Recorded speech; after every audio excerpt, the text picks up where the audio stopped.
श्री राधे। आज हम भगवत गीता का श्रीमद् भगवत गीता का हम अध्याय 2 शुरू करेंगे। तो हम शुरुआत करते हैं।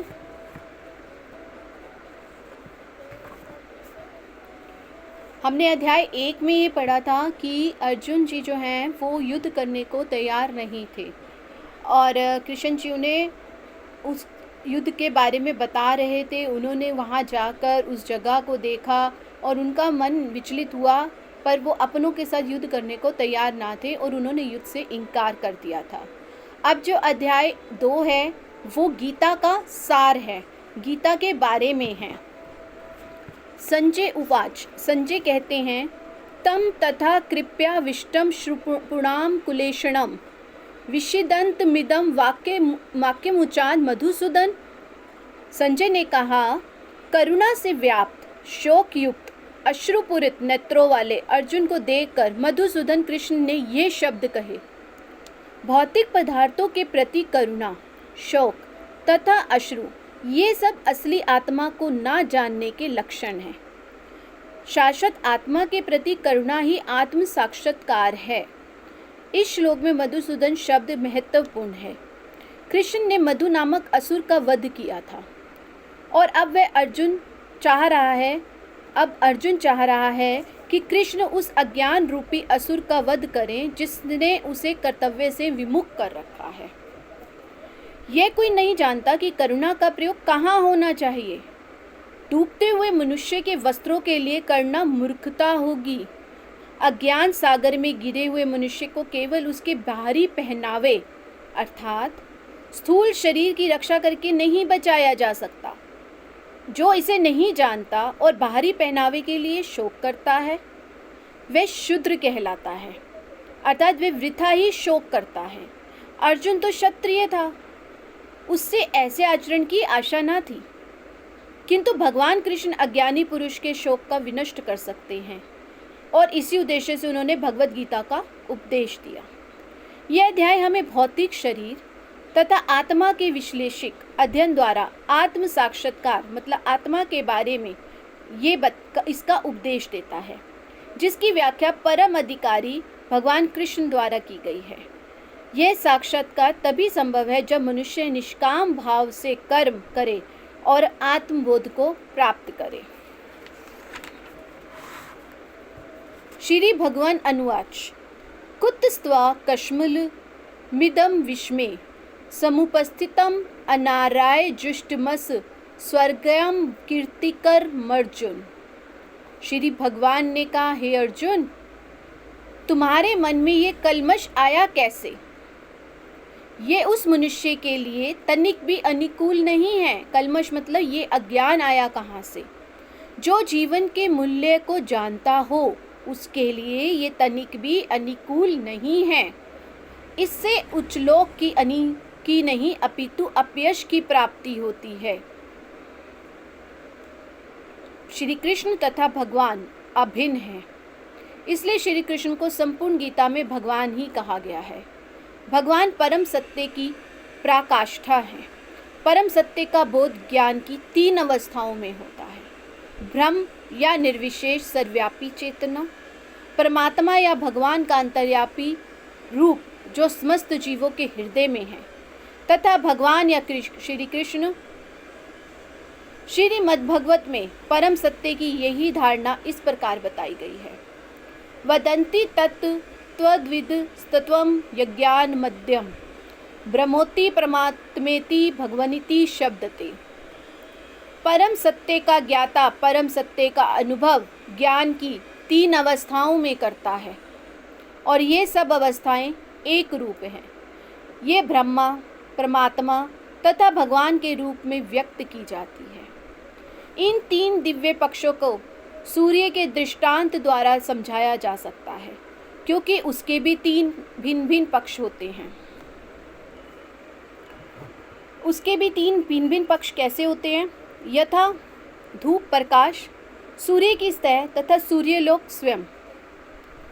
जो सूर्य के प्रकाश का अध्ययन करता है वह नौसिखिया है। जो सूर्य की सतह को समझता है वह कुछ आगे बढ़ा हुआ होता है और जो सूर्यलोक में प्रवेश कर सकता है वह उच्चतम ज्ञानी हैं। जो नौसुखिया सूर्य प्रकाश उसकी विश्व व्याप्ति तथा उसकी निर्विशेष प्रकृति के अखंड तेज के ज्ञान से ही तुष्ट हो जाता है, और वह उस व्यक्ति के समान है जो परम सत्य के ब्रह्मा रूप को ही समझ सकता है। जो व्यक्ति कुछ अधिकार जानकार है वह सूर्य गोले के विषय में जान सकता है, जिसकी तुलना परम सत्य के परमात्मा स्वरूप से की जाती है। जो व्यक्ति सूर्य लोक के अंतर में प्रवेश कर सकता है उसकी तुलना उससे की जाती है जो परम सत्य के साक्षात रूप की अनुभूति प्राप्त करता है। जिन भक्तों ने परम सत्य के भगवान स्वरूप को साक्षात्कार किया है वे सर्वोच्च अध्यात्मवादी हैं। यद्यपि परम सत्य के अध्ययन में रत सारे विद्यार्थी एक ही विषय के अध्ययन में लगे हुए हैं, सूर्य का प्रकाश, सूर्य का गोला तथा सूर्य लोक की भीतरी बातें, इन तीनों को एक दूसरे से विलग नहीं किया जा सकता। फिर भी तीनों अवस्थाओं के अध्येता एक ही श्रेणी के नहीं होते। संस्कृत शब्द भगवान की व्याख्या व्यासदेव के पिता पराशर मुनि ने की है। समस्त धन, शक्ति, यश, सौंदर्य, ज्ञान तथा त्याग से युक्त परम पुरुष भगवान कहलाता है। ऐसे अनेक व्यक्ति हैं जो अत्यंत धनी हैं, अत्यंत शक्तिमान हैं, अत्यंत सुंदर हैं और अत्यंत विख्यात है, विद्वान हैं तथा विरक्त भी हैं, किंतु कोई सा अधिकार या यह नहीं कह सकता कि उसके पास सारा धन, शक्ति आदि है। एकमात्र कृष्ण ही ऐसा दावा कर सकते हैं क्योंकि वे भगवान हैं। ब्रह्मा, विशिव या नारायण सहित कोई भी जीव कृष्ण के समान पूर्ण ऐश्वर्यवान नहीं है। अतः ब्रह्म संहिता में स्वयं ब्रह्मा जी का निर्णय है कि श्री कृष्ण स्वयं भगवान हैं, ना तो कोई उनके तुल्य है ना उनसे बढ़कर है। वे आदि स्वामी या भगवान हैं, गोविंद रूप में जाने जाते हैं और समस्त कारणों के परम कारण हैं। ईश्वर परम कृष्ण सच्चिदानंद विग्रह अनादि दुर्गोविंदम सर्व कारण कारणम। ऐसे अनेक पुरुष हैं जो भगवान के गुणों से युक्त हैं, किंतु कृष्ण परम हैं क्योंकि उनसे बढ़कर कोई नहीं है।